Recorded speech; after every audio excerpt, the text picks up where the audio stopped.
Gente, nosso convidado chegou, eu vou subi-lo, então. Adicionar. Boa noite, Douglas.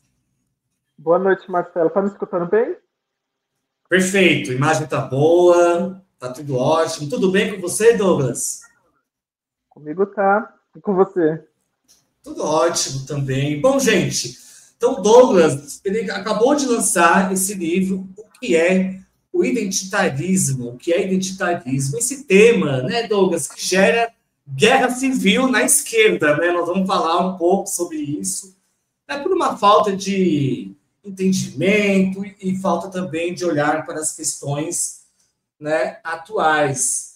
O Douglas, gente, deixa eu pegar aqui, ele é doutor em Ética e Filosofia pela Unifesp, é professor filiado ao Laboratório de Experiências Coloniais Comparadas do Instituto de História da Federal Fluminense, a UF, e também entrega o IMPA, que é o Laboratório de Estudos Críticos da Família da Faculdade de Filosofia da USP, a nossa querida Pepelete, né? Todo mundo aqui.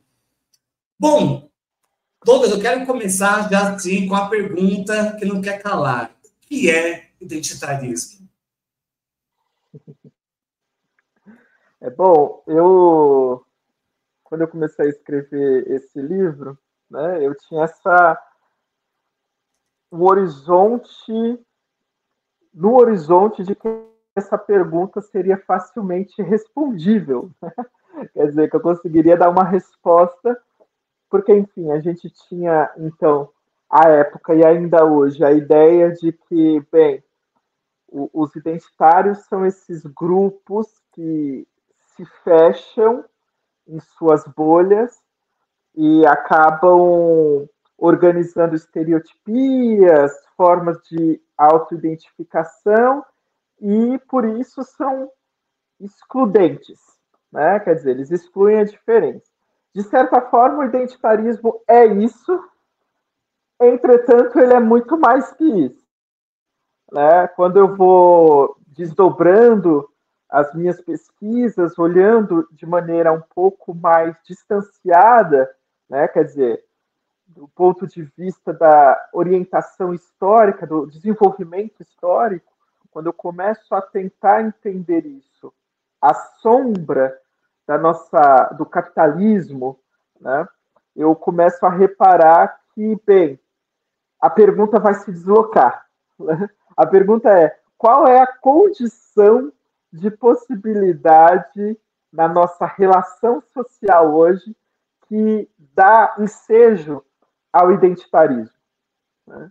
Então, veja, eu parto dessa ideia, né, do identitarismo como esses grupos que se organizam, muitas vezes estão congregados em bolhas da internet, né, e que vão ter uma linguagem específica, uma forma, um estereótipo específico e que acabam excluindo quem não compactua das mesmas ideias ou do mesmo estereótipo. Então, eu parto disso, que obviamente é algo muito encravado na extrema-direita. Né? Eu parto disso e começo a perceber que, para que esses grupos se tornem possíveis, tanto na direita quanto na esquerda, né, há algo que organiza as condições para que eles existam. Né? E aí, quando eu dou esse passo para trás, Marcelo, eu começo a compreender que há um momento histórico entre os vários momentos já ocorridos e que o identitarismo se torna reatualizado. E aí é da onde parte meu livro, né?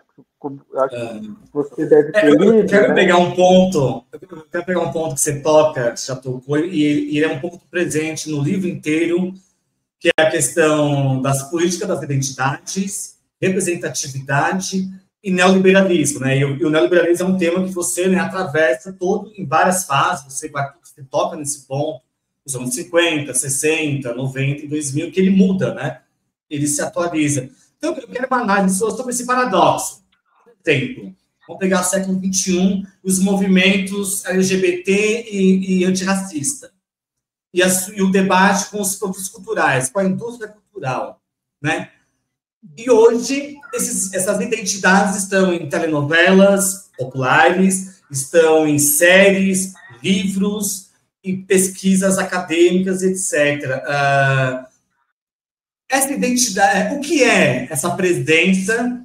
E se essa política da identidade se confunde ou é a mesma coisa que identitarismo? Porque tem uma diferença aqui, né? Bom, a identidade, num nível muito básico, assim, Marcelo, ela é algo inescapável a todos nós, né? A partir do momento que nós nos relacionamos socialmente, aliás, só há relação humana a partir de uma relação social, né? A partir do momento que a gente se relaciona, há formas instituídas ou não, né? Instituídas porque, de certa forma, o Estado vai, vai organizar a sua forma de controle balizado pelas identidades, né? Mas a identidade é, sobretudo, uma criação determinada pelo horizonte sociohistórico. Então, de certa forma, enfim, todos nós nos identificamos e organizamos uma identidade, ainda que seja projetiva, ou seja, inessencial. E, felizmente, a identidade se regula nessa inessencialidade mesmo, né? Quer dizer, o Douglas hoje não é o Douglas de ontem, ou o Douglas de 10 anos atrás, né? Quer dizer, a forma como a gente vai se identificando ao longo da nossa experiência, ela vai se transformando. Agora, existem formas identificatórias que são delimitadas pela forma como o Estado rege socialmente, né, e administra, que são formas prefiguradas a partir dos modelos administrativos do Estado. Bom, né? Quer dizer, não é à toa que a gente pega o nosso registro, vai ter a determinação raça, vai ter a determinação gênero. Né? Quer dizer, o que são isso? São identidades que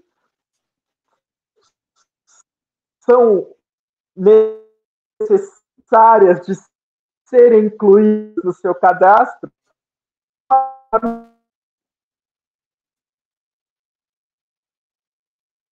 Opa. Douglas? Oi? Douglas? Ai, desculpa. Voltou. Tá, bom. Bora. Então, eu vinha falando sobre a diferença de identidade, né, identitarismo. Bom, de certa forma, a forma de organização do estatal, né, ela prefigura a necessidade de identidades, né, que vão servir para a estatística, enfim, para as formas de controle socialmente necessárias ao Estado. Né. Só que o que eu chamo a atenção no livro é que essas identidades, primeiro, elas não são essenciais, né? E a sua determinação é sócio-histórica. Então, para responder essa pergunta, todos nós, de certa forma, presumimos uma identificação e somos determinados, mas não definidos por uma identidade. Né? O que acontece? A segunda questão que é importante, né? O que acontece é o seguinte, que o identitarismo ele vai ser a tentativa de estabilização dessa identidade, que é criação e transformação constante à sombra da história, em algo estanque e fechado. Tá? Para quê? Esse é o ponto, né? Por que o identitarismo se torna, então, uma marca da nossa contemporaneidade? Essa é uma outra pergunta que eu fiz no livro e fui atrás de tentar resolvê-la, né? Que é, bom, se há grupos, bolhas identitárias, né, que se organizam e se parece que isso, de certa forma, está dando a dinâmica da política contemporânea, como que isso se deu? Essa é a minha questão. Por que isso se torna um problema agora e por que isso não é um problema dos anos 70, 80, por exemplo. Né? Daí eu vou tentar escavar nessa minha pesquisa a tentativa de, primeiro, conceituar o que é isso, o identitarismo. Né? O que eu estou chamando de identitarismo. E o que eu estou chamando de identitarismo, ele é marcado por pelo menos duas questões fundamentais. Né? O identitarismo é uma identidade estanque, quer dizer, uma identidade fechada, sem abertura ao outro, né? Portanto, precisa, para se manter, da exclusão da diferença. Né? E segundo, para que ele se regule, é necessário uma transformação gigante nas formas de gestão da vida contemporânea. Então, o que eu fui entender é como o identitarismo se tornou um horizonte político, entre aspas, né, na nossa atualidade. Daí entra o neoliberalismo. É possível afirmar, só para que tem a ver com o que você está falando, o identitarismo ele é antipolítica das identidades? De certa forma, uma identidade, o problema da correlação políticas da identidade é que a política nunca é feita, esse é o paradoxo, a política nunca é feita em nome de uma identidade. Né? A política, ela parte, sim, de uma particularidade, de uma identidade, mas o fato é que para algo tornar-se político, é algo que rompe com esse singular e se torna comum a todos.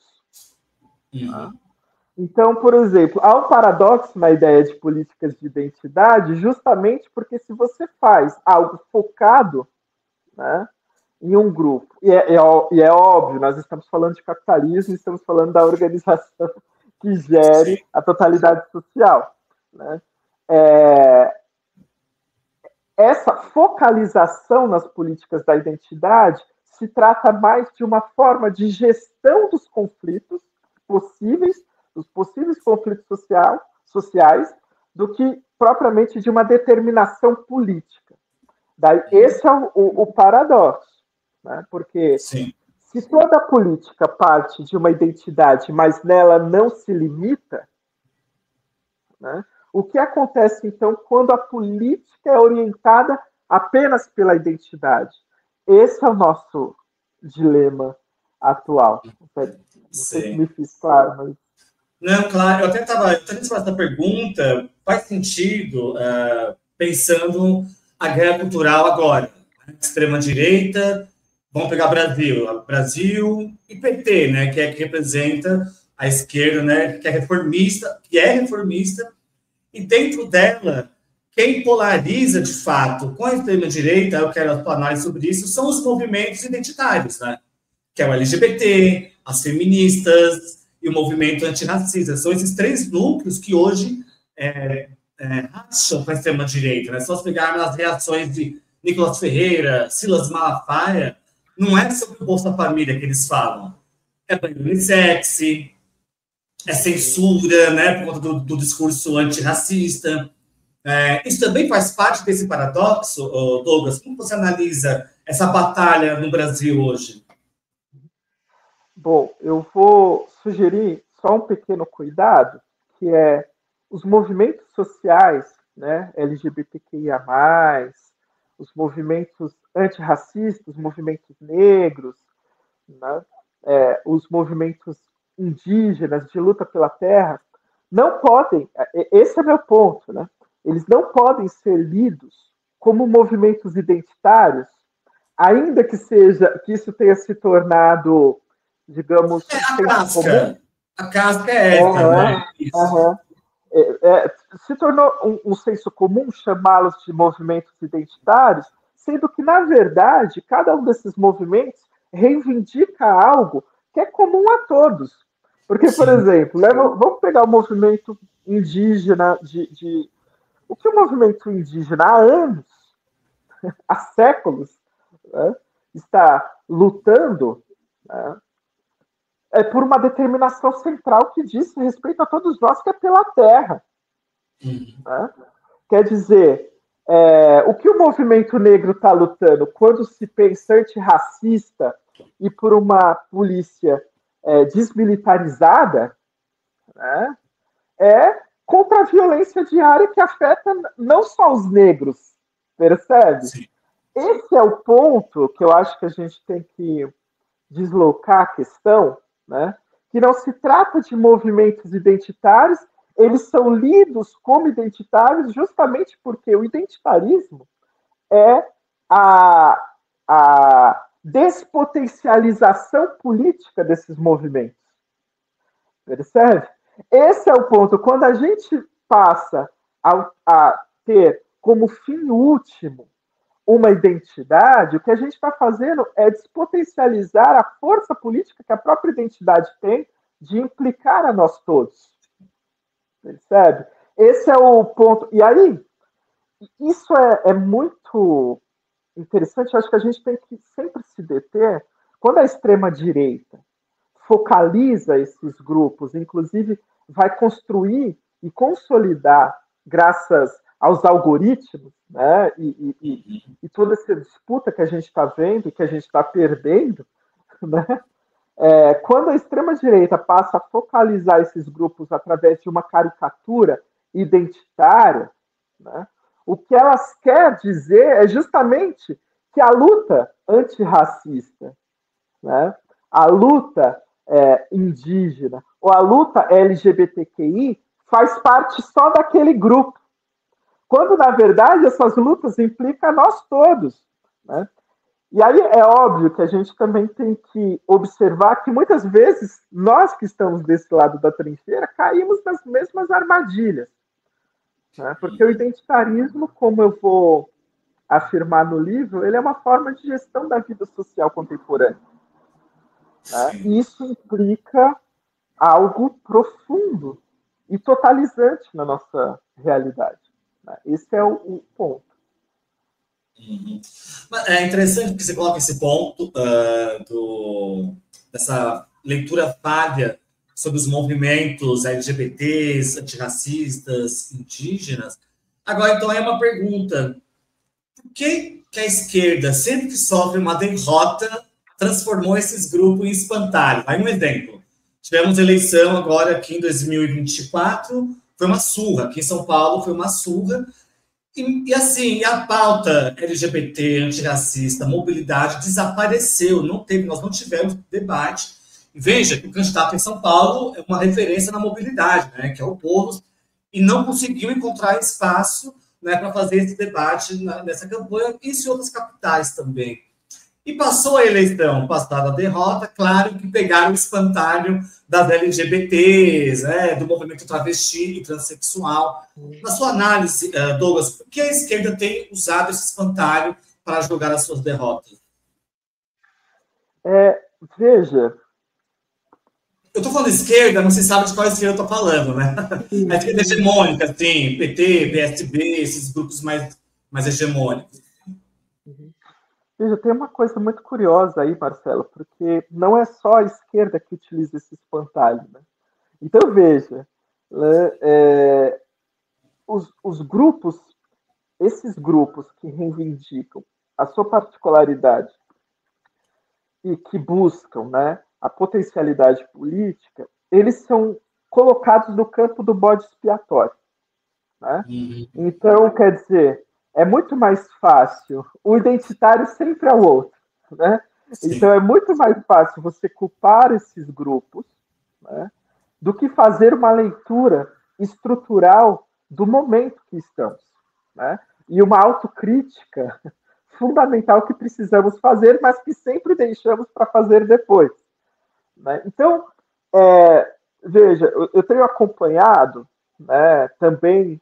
Eu estou lendo um livro agora muito bacana, que eu vou sugerir para além da leitura do meu, que é esse livro aqui da Naomi Klein, né? Está até aqui do meu ladinho, que eu estava lendo antes de vir para cá. Né? O nome é esquisito, é Doppelganger, né? É um nome em alemão, o título em alemão, Mas esse livro da Naomi Klein, que é a grande autora da doutrina do choque, né, ele tá dizendo algo muito fundamental para nós, que é como a extrema-direita tem espelhado o nosso discurso, né, e tem tirado as nossas palavras de mobilização, pervertido essas palavras de mobilização e jogado para sua base.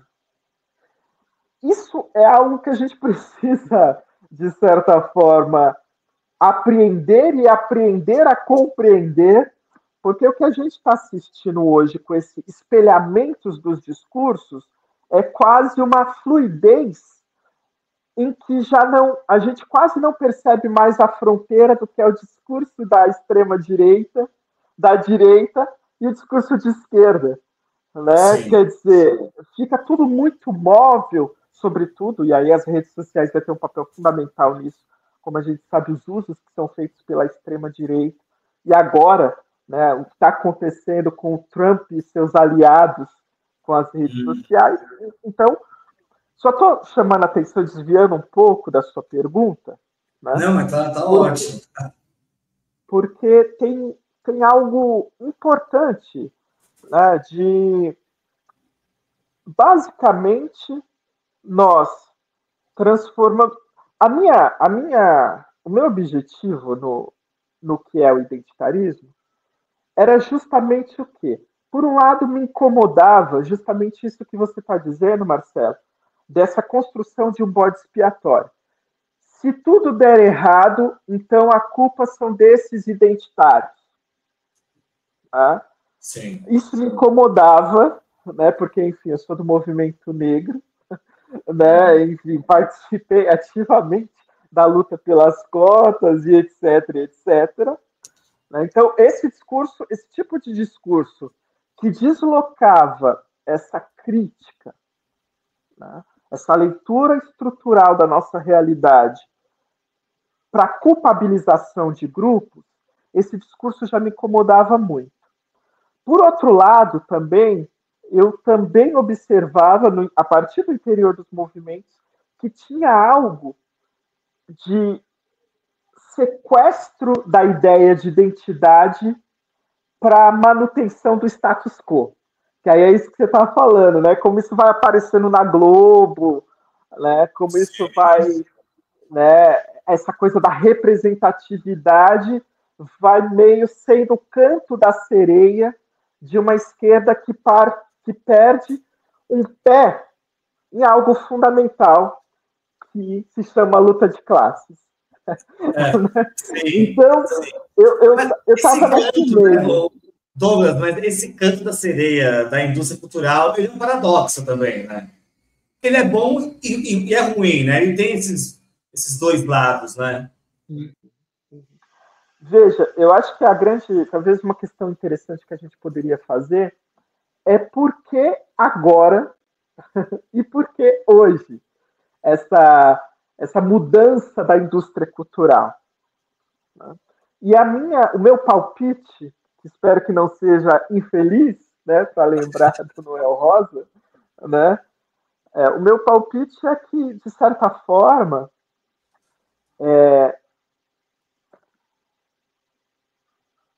o capital e as suas formas administrativas que englobam a indústria cultural se viram reféns do ascenso das lutas desses grupos.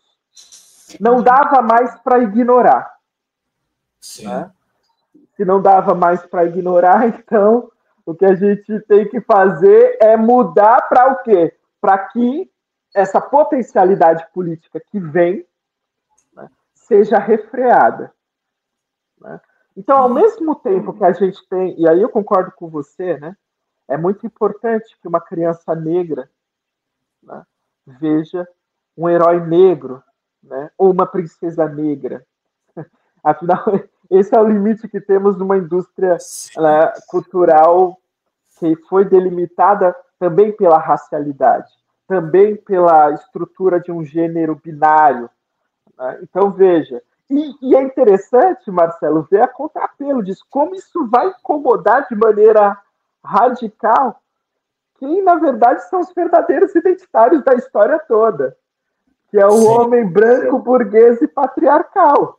Não, eu adoro uma hora que você fala que o primeiro identitário é o colonizador europeu, né? Ele que funda a identidade, essa suposta identidade universal, né? Que é esse branco colonizador, né?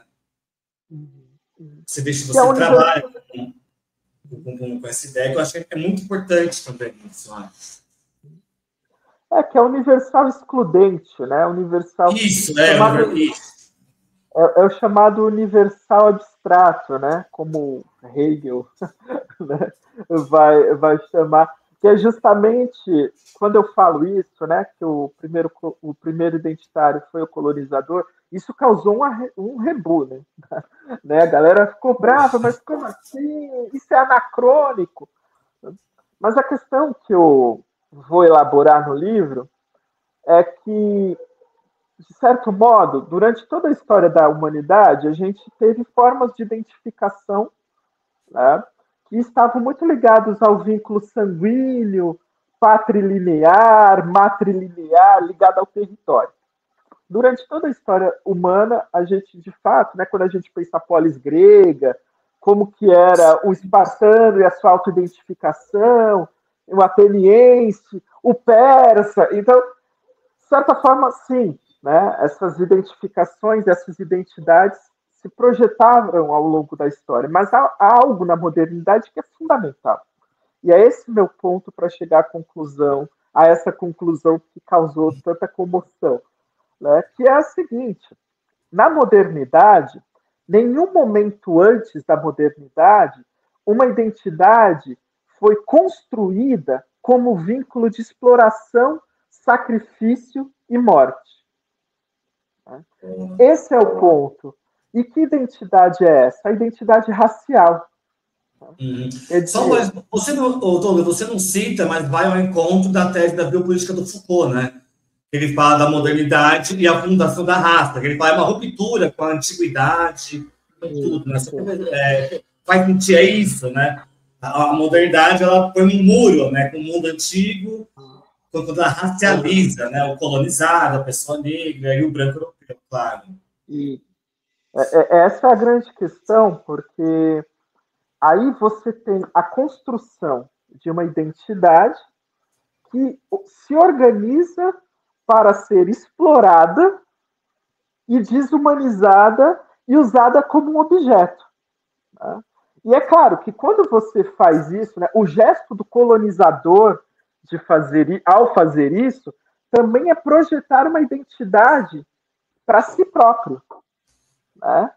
Então, na medida que o racializador, o colonizador, racializa, construindo uma identidade fechada para o racializado, ele também vai se racializar. A grande questão é que, como ele aparece como o hegemônico, ele não vai se ver como pertencente à raça, exceto em momentos fundamentais da história. Tá? Quer dizer, por isso que eu sempre gosto de dizer nas minhas aulas, né, que quando o branco reivindica a identidade, uma merda histórica muito grande, uma merda muito grande na história está para acontecer. Que é justamente quando a gente pensa historicamente o branco reivindicando a sua identidade, isso está muito vinculado ao genocídio, né? Então, quem reivindicava, né? Os espanhóis aqui nas Américas, né?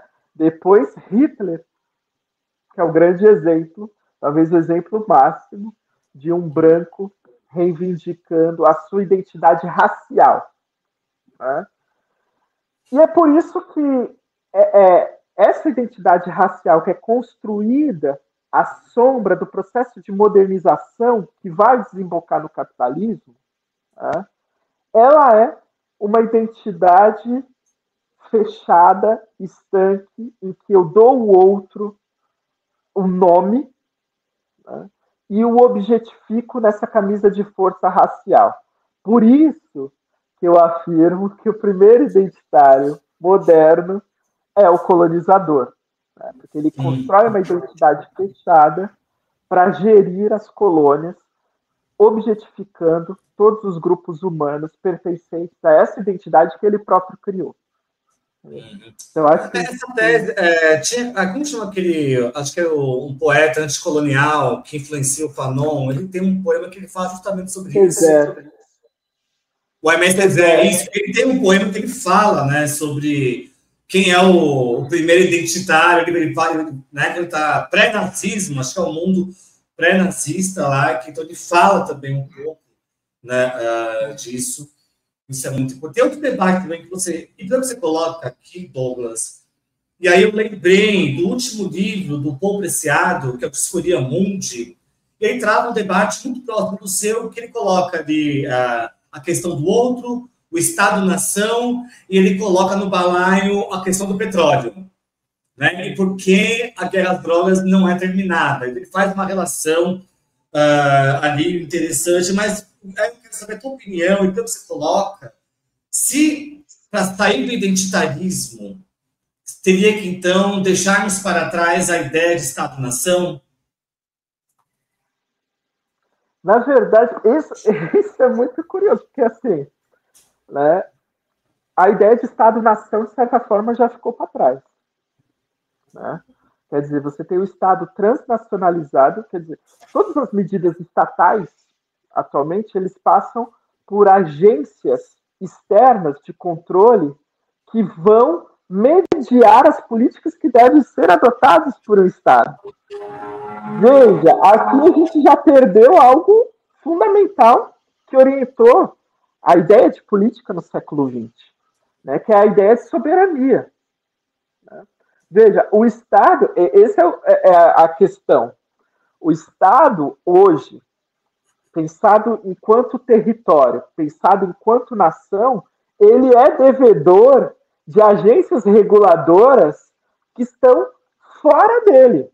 E ele precisa... E aí, veja, isso tem a ver com a forma como o neoliberalismo, né, vai organizando as determinações econômicas e como isso vai orientar o processo de investimentos do próprio Estado.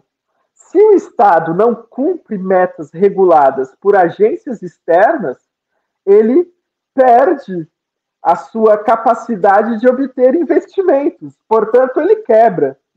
Veja, aqui a gente já tem algo fundamental para pensar, que é a crise fundamental da ideia de Estado-nação.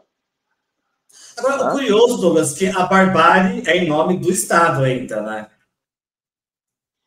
Porque esse é o ponto, porque ao Estado, isso eu dialogo muito no livro, né, o papel do Estado, porque a segunda parte do livro é toda feita né, sobre a passagem da estrutura fordista, né, para a estrutura pós-fordista. Tá? E eu vou justamente repensar o papel do Estado, né, na sua relação com o capital atual. E qual foi o subcomandante Marcos, né, do Exército Zapatista, né? Ele fala uma coisa muito interessante.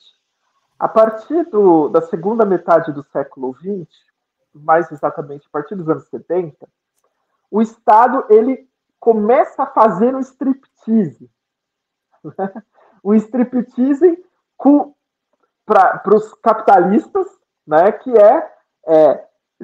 desafogar as estruturas sociais consolidadas a partir de muitas lutas para abrir para financiamento privado. Né? Então, o Estado começa a se tornar um Estado austero. Né? E esse Estado ele se vê nu. Qual é o papel do Estado hoje?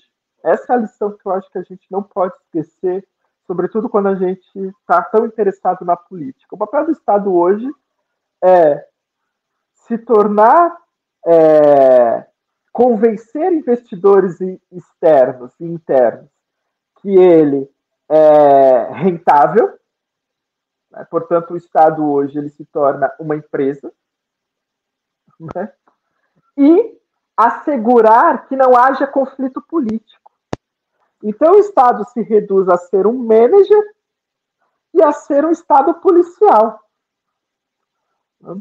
Esse é o ponto. Ao mesmo tempo que essa estrutura, né, soberana, de soberania, tão sonhada, com todas as implicações e violências que isso tinha, né, quando isso vai se dissolvendo, sobra esse Estado, que é o Estado neoliberal, que é o Estado manager, que tem que garantir que, para além da capacidade de investimentos, que ele não tenha conflito político. Douglas, para o Estado neoliberal e policial, a identidade é alimento, né? Aí entra a questão, né? Como evitar esse conflito político? Aí... Sim, porque para o Estado neoliberal, a identidade é uma ferramenta de controle, vigilância. Exatamente. Né? Exatamente. Aí, veja, é isso que eu vou argumentar, né? Você tem a passagem do Estado fordista para o Estado pós-fordista. O que a gente tem que também observar é o seguinte, né? Essa passagem não é porque haviam homens mauzinhos homens jacarés, né, em algum lugar em Washington falando agora o mundo vai ser assim. Não é necessariamente isso que ocorreu. O que ocorre é que a dinâmica interna do capital se desenvolve, né, algo que Marx previa lá no século XIX, a alta produtividade do capital balizada pelo desenvolvimento da tecnologia levaria a uma impossibilidade de absorção do exército de reserva, que são os desempregados. Isso quem disse foi Marx, né, no Capital, lá atrás, no século XIX. Portanto, pois bem, essa ideia do Marx ela vai se confirmando a partir dos anos 60. Né? Você tem uma alta produtividade, você tem uma crise interna do capital organizada a partir dessa alta produtividade, que é o que? O desenvolvimento da tecnologia, que vai fazer com que haja um decréscimo do valor empregado para a manutenção do lucro.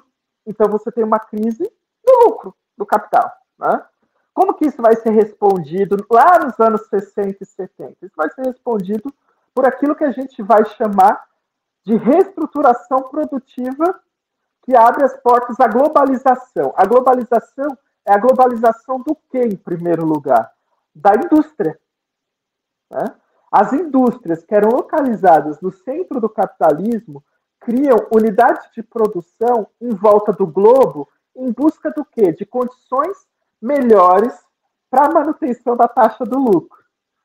Né? A globalização começa aí. Né? Quer dizer, no Brasil, nos anos 70, a gente vai assistir isso com a grande construção dos grandes parques industriais, sobretudo localizado no ABC, né, aqui em São Paulo, que vai gerar o Partido dos Trabalhadores mais para frente. Né? Então, veja que esse processo vai também... Né, é muito curioso como a história, né, vai se... Veja, essa passagem desse capital fordista, né, para um capital rentabilista, pós-fordista, um capital toyotista, né, que vai espraiar a produção para diversos campos do mundo, é ela que dá as condições de possibilidade para essa engenharia social que a gente chama neoliberalismo. Isso tudo, Marcelo, não poderia dar certo se nós não tivéssemos uma outra revolução, que a gente acaba muitas vezes esquecendo, que é a revolução tecnológica informacional. Veja, é nesse momento, Marcelo, que está nascendo a internet. Né? Você tem lá o primeiro computador, aquela máquina enorme, no final da Segunda Guerra Mundial, mas é em 1971 que você tem a criação do primeiro chip da Intel. é nos anos 70, né, que o Vale do Silício se torna o centro de produção de tecnologia da informação para o mundo inteiro. Né? Então, o neoliberalismo como engenharia social, ele não poderia dar certo sem essas transformações e revoluções internas no mundo do capital. Eu só estou chamando a atenção para isso porque, às vezes, a gente acha que, não, é uma escolha, então vamos voltar para o Fordismo. E não é assim. Imagina. Douglas, o nosso tempo está chegando no final. Eu quero fazer uma última pergunta. Estou aqui. Nós temos algumas teorias radicais, né, da sexualidade, principalmente vinculado ali aos estudos queer, que propõem um abandono das identidades, né? Porque eles têm a leitura de que com elas eles são controlados e vigiados pelo Estado, seja um Estado socialista, seja um Estado neoliberal. Te pergunto, na tua concepção, você escreveu um livro sobre isso, é possível viver sem identidade? Então,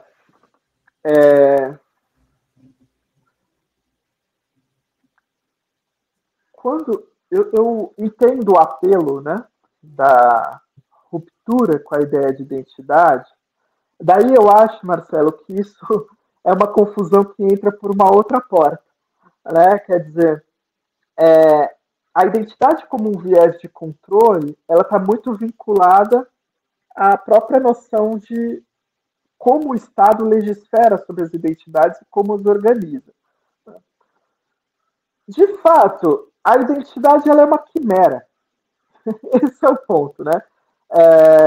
O problema é a gente acreditar que haja possibilidades de uma política da identidade. Esse é o paradoxo. Porque ao mesmo tempo que a gente tem a identidade como uma ilusão subjetivamente necessária e socialmente operante, né,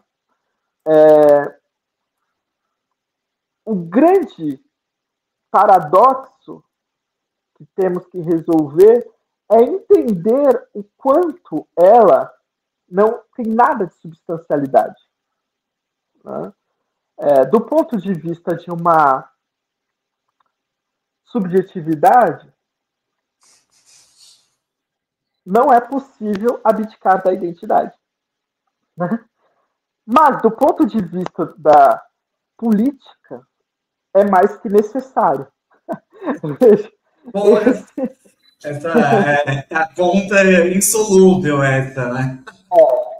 Esse é o ponto, né? Realmente, para implosão necessária à política, para o tornar comum das nossas lutas, é preciso que a gente imploda a identidade. Mas, ao mesmo tempo, não podemos deixar de levar em consideração que toda política, como um dado genérico e universal, ela parte de um particular, né? E uma singularidade. Então, isso é muito, enfim, é muito, talvez, ilustrado pelo exemplo da Rosa Parks. Né? Eu sempre gosto de dar esse exemplo porque eu acho que ele ilustra, né?